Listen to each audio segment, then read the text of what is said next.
Diabetes mellitus is a metabolic disorder that has the risk of complications in multiple organs, such as the heart, kidneys, and eyes, as well as complications in multiple connective tissues, such as bone, cartilage, and nerves. There is a variety of connective tissues in the spine that may be adversely impacted by diabetes. This video reviews several common back pain conditions that are thought to be linked to diabetes.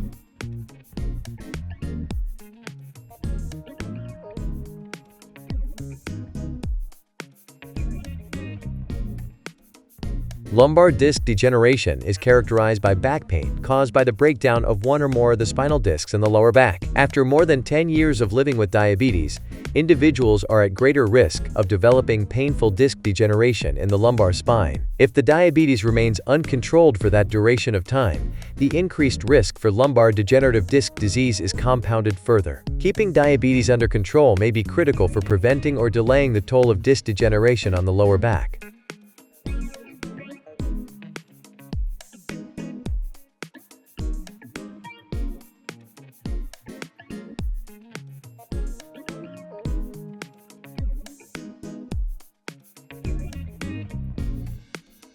Spinal stenosis is a narrowing of the bony openings of the spine, which leaves less space for the exiting spinal nerves.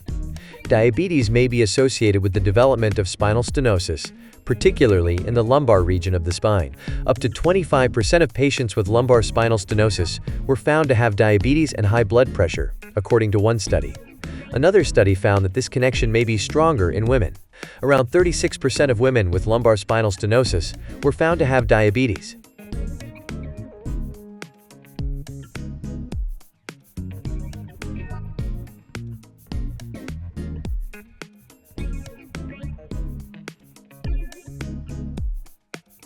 Vertebral osteomyelitis is usually caused by a bacterial infection, usually from Staphylococcus aureus, which can start in the vertebral bone and spread to the spinal disc.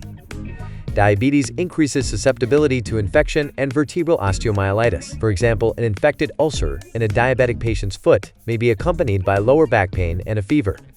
Such symptoms may be related to vertebral osteomyelitis.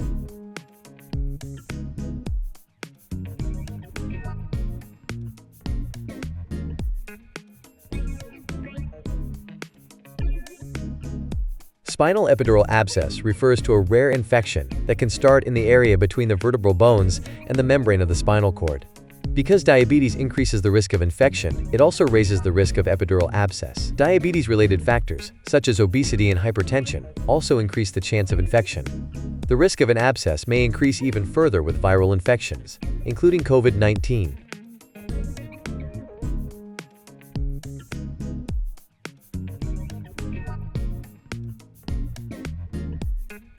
A vertebral fracture related to osteoporosis, also known as an osteoporotic fracture or a compression fracture, is a type of break in the vertebral bone, the bony building blocks of the spinal column. Diabetes may alter the amount of minerals in the bones, making the bones more fragile and increasing the risk of a fracture. While well-controlled diabetes may pose less risk of sustaining a vertebral fracture, certain glucose-lowering medications, such as insulin, sulfonylureas, or thiazolidinediones, are associated with decreased quality and strength of the bones. An individual's risk of fracture is assessed using diagnostic tools, and a physician can determine if these medications are to be avoided.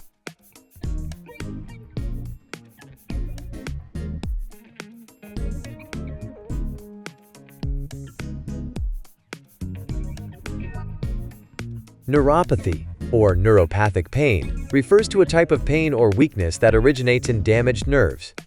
Causes of such nerve damage may include injury, trauma, infection, or related conditions such as diabetes or regional pain syndrome. Diabetic peripheral neuropathy occurs in the peripheral nerves, most commonly in the hands and feet. Nearly half of all people with diabetes experience diabetic peripheral neuropathy, while neuropathic pain affects no more than an estimated 10% of the general population. Adequate management of glucose levels is the primary treatment for diabetic peripheral neuropathy. For anyone with both diabetes and back pain or related symptoms, a coordinated approach for managing both the diabetes and the pain may be advisable.